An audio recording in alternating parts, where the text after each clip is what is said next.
Salut mes amis, aujourd'hui je vais vous parler de quelque chose hyper important. Comment prioriser ses objectifs? Alors, on a tous des tonnes de choses à faire qu'on veut accomplir, ça c'est sûr.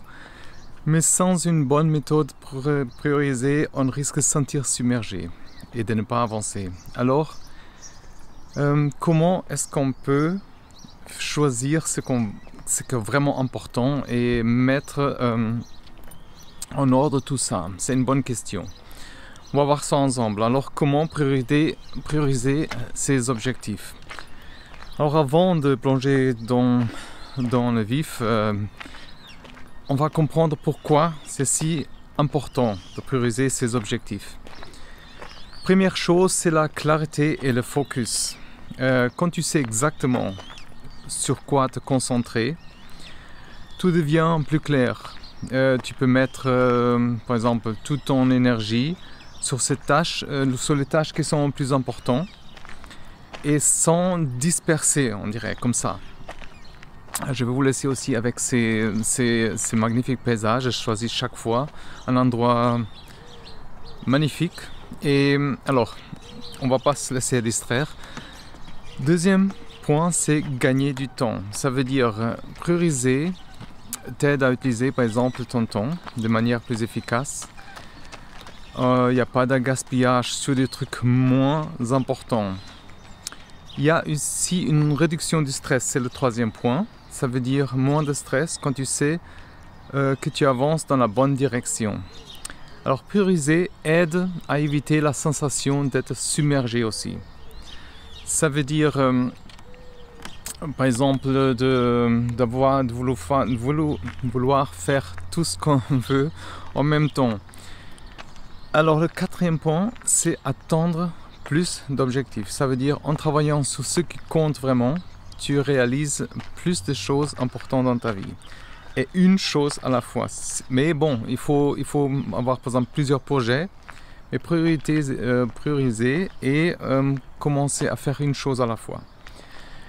Ça veut dire étape 1 dans tout ça, c'est faire une liste de tous tes objectifs. Ça veut dire mettre tout par écrit. S'il y a quand même quelque chose d'important, différent quand on met les choses par écrit. Prends un stylo, un papier par exemple, ou même une application où tu peux faire des notes et écris tous tes objectifs. Et pas besoin, par exemple, limiter, par exemple, ou de censurer dans quelque chose. Note tout ce qui s'y passe dans la tête. Après, on verra.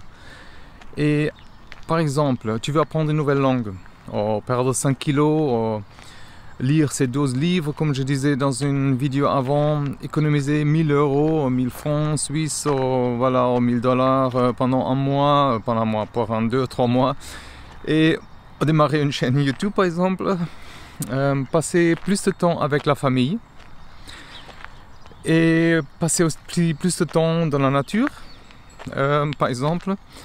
Alors, une fois que tu as écrit tout ça, classer par importance, c'est la deuxième étape. Ça veut dire,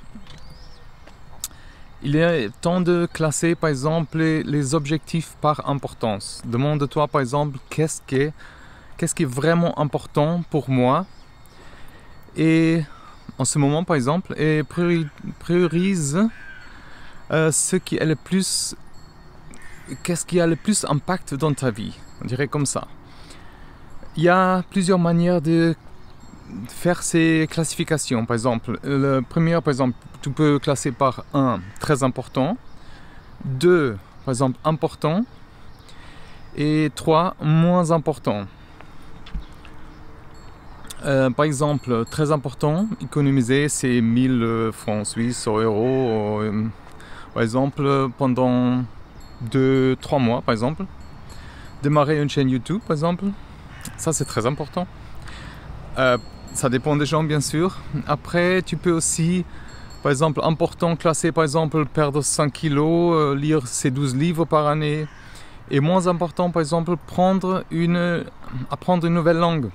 Ça prend plus de temps, c'est moins important pour les médias, par exemple.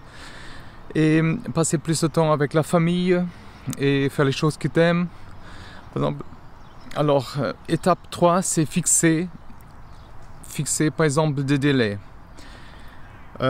Maintenant, par exemple, que tu as classé, les objectifs, il est important de leur fixer des détails, par exemple, sans date limite.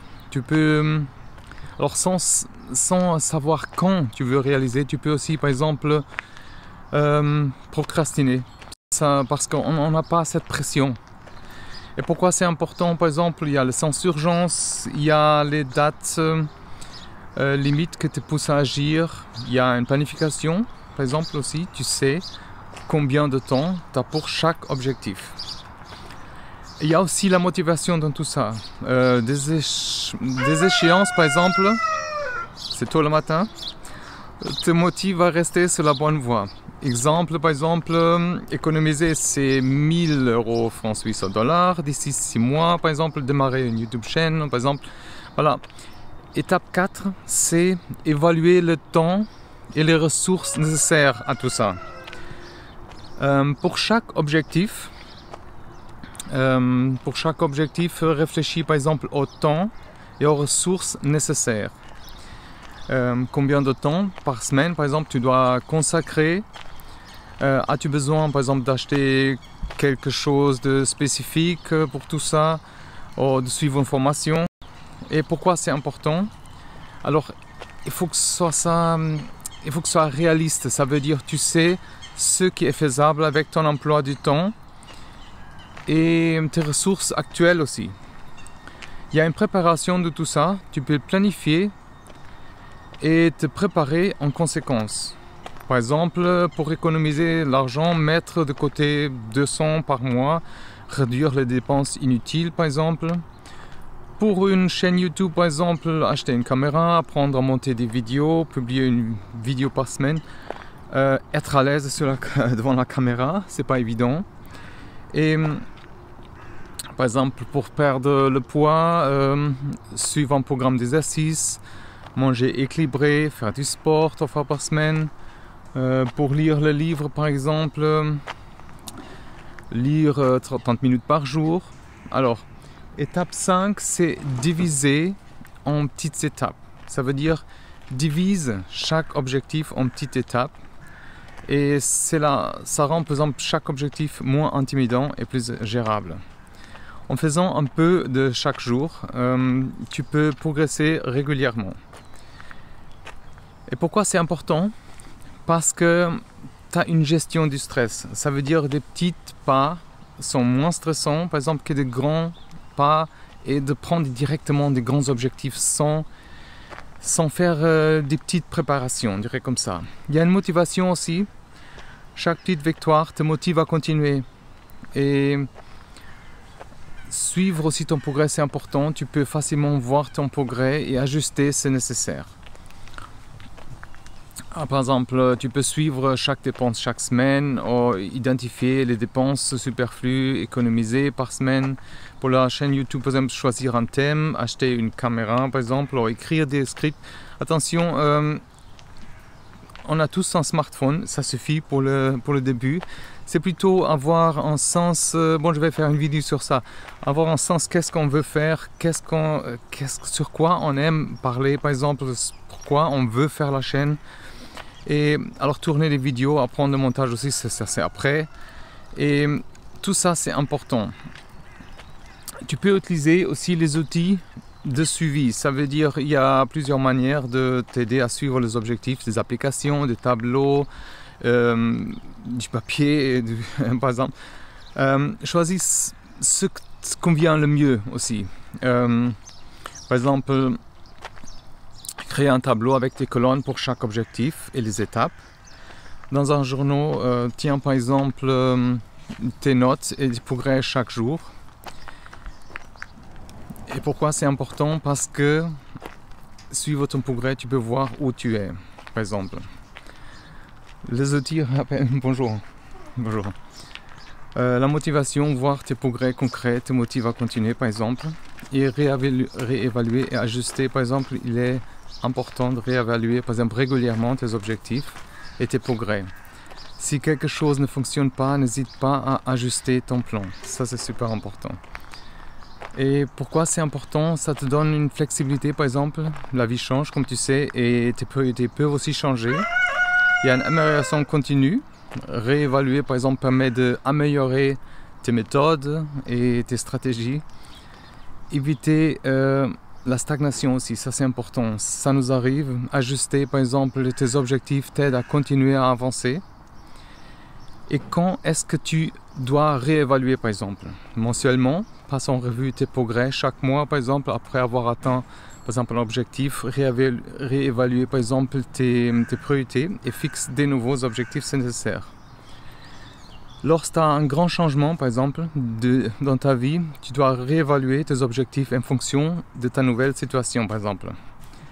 Célébrer ses succès, par exemple, n'oublie pas de célébrer tes succès, grands et petits. Ça, c'est super important. Comme ça nous motive et ça renforce notre engagement et notre énergie pour continuer. Alors, c'est important pour la motivation, comme je dis, célébrer ses réussites. Tu as une certaine reconnaissance aussi. Reconnaître tes efforts te rappelle par exemple que tu es capable de grand chose. Tu as aussi le plaisir de profiter de ces succès. Ça rend le processus agréable, par exemple. Par exemple, se faire plaisir avec un petit cadeau, partager le succès avec des amis, la famille, prendre une journée de repos pour te détendre. Exemple pratique de priorisation, par exemple pour priorisation des objectifs, par exemple. Alors, pour mieux comprendre comment tout ça fonctionne, on va voir quelques exemples comment prioriser tes objectifs dans différents domaines de la vie. Objectif de santé, par exemple, il y a une priorité très importante. Il y a un délai, par exemple, de quelques mois pour perdre du poids. Fixer du poids cible, planifier le repas, s'inscrire à une salle de sport, faire du sport 3 fois par semaine, suivre, par exemple, le progrès chaque semaine. Par exemple, un objectif professionnel, par exemple, tu as quelque chose, c'est important, par exemple, tu as un délai à démarrer une chaîne, par exemple, choisir un thème, acheter, voilà, faire des scripts, tourner des vidéos, apprendre tout ça. Un objectif financier, par exemple, c'est aussi très important. Tu as un certain délai pour économiser une certaine somme. Ça veut dire que tu dois suivre tes étapes chaque semaine, identifier les dépenses et économiser un certain montant et mettre de côté l'argent économisé. Alors, objectif personnel. Parfois, certaines choses sont moins importantes, comme lire des livres, des résumés chaque chose, chaque jour. Alors, il y a certaines manières de diviser, par exemple, ces tâches en catégories important et urgent. Important mais pas urgent, par exemple. Urgent mais pas important. Après, il y a des choses qui sont ni importantes ni urgentes. Parfois, on peut aussi déléguer ce qu'on peut déléguer. Si tu as, par exemple, trop de choses à faire, délègue certaines tâches. Ça te permet de concentrer sur ce qui est vraiment important pour toi. Il faut aussi apprendre à dire non. Ça veut dire apprendre à dire non aux choses qui ne sont pas en ligne avec tes objectifs. Ça t'aide à rester, par exemple, concentré sur ce qui est vraiment, ce qui compte vraiment pour toi. Aussi, régulièrement revoir ses priorités. Prends l'habitude de revoir tes priorités régulièrement pour t'assurer que tu es toujours sur la bonne voie. Comment est-ce qu'on peut conclure tout ça? Alors, prioriser ses objectifs est vraiment important pour réussir à atteindre ses rêves. En suivant, par exemple, ces étapes simples, tu peux mettre de l'ordre, par exemple, dans tes objectifs, dans ta vie, te concentrer sur ce qui est vraiment, vraiment important. Et n'oublie pas de faire cette liste, de classer par importance, de fixer les délais et d'évaluer le temps et les ressources nécessaires. De aussi diviser en petites étapes et utiliser les outils de suivi, par exemple. Réévaluer régulièrement, célébrer tes succès et avoir cette bonne organisation si possible. Mais tu sais, il ne faut pas laisser intimider par tout ça. Tu peux accomplir tout ce que tu te fixes comme objectif. Alors prends un moment pour prioriser ces objectifs dès aujourd'hui, commence à travailler dans tes rêves et surtout tu peux aussi explorer la description que j'ai en bas souscrire la newsletter où je envoie une fois par semaine des conseils super importants pour réussir des choses qu'on veut dans la vie. Alors merci d'être là. Tu peux partager aussi avec des gens que tu penses que ça lui aurait fait du bien aussi. Et à la prochaine, bye bye. Prends soin.